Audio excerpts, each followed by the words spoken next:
खुलुमबाय आं गुथार नार्जारी दिनैनि सानसेयारि रादाब चेनेलाव आं बयखौबो बरायनाय जाबाय। इउएलबि होननानै गावथारजानाय सावनि सुबुंखौ फरायसाया लानानै बेरायदों पुलिसनि हेंथा। आं फिसौखौ आरो बिहामजोखौ माजों जाहोनो माजों फिनो।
नाख्रेबजाना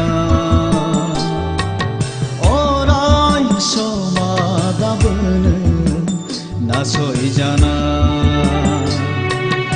अराय समादाबोनो मोहेरजाना अराय समादाबोनो गादबजाना बर'नि अखोरा आं बेखौनो फोरमायनो सानो जोंनि बर' हारियाव दिनै गुलाय गुजाय जानानै थांबाय। जोंनि बर' हारिनि गेजेरावहाय मोनथाम सुक्ति जालांबाय। बिएसि सुक्ति, बिटिसि सुक्ति आरो बेजों लोगोसे नै दाख्लैसो जानानै थांनाय बिटिआर सुक्ति, बर' पिस एकर्ड जानायनि उनावहायबो दिनैहाय जोंनि बर' हारिनि फिसालाफ्रा बिदा फंबाय जोङो दिनैसिमबो पुलिसनि शिकार जानांगौ।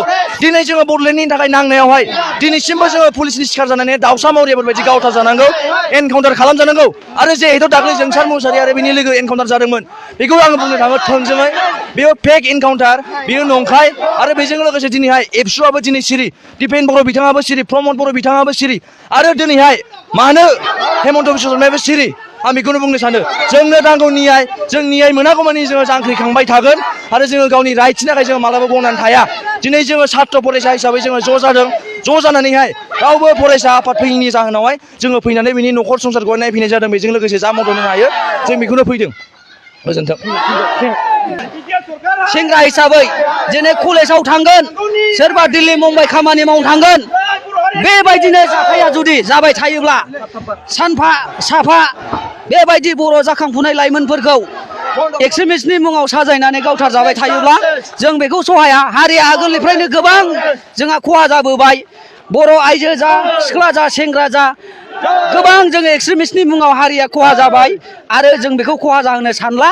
बेनिखायनो हिउमेन राइट्सखौ जिहेथु भायलेसन खालामनाय हिसाबै जोङो गुवाहाटि हिउमेन राइट्स अफिसाव जोङो केस फाइल खालामगोन। बिएसइउ फालरफरानिफ्राय, बेनिफ्राय बर' जनजाति सुरक्षा मन्चनिफ्राय आरो जेसेबां बर'नि दल संगठनफोर दङ साफ्रोमखौबो बे जोंसार मोसाहारिखौ जे इलिगेलै इनकाउन्टार खालामबाय बेनि केस गेलेनायाव गासिबो बर'नि दल संगठनफ्रा दिनैनि समाव खौसे जानांगौ। राजखान्थिनि खोथा लायालासे, धर्मनि फाराग लायालासे जोङो खौसे जानानै बिनि न्याय बिजिरनायखौ जों नागिरनानै जों देरहानांगोन।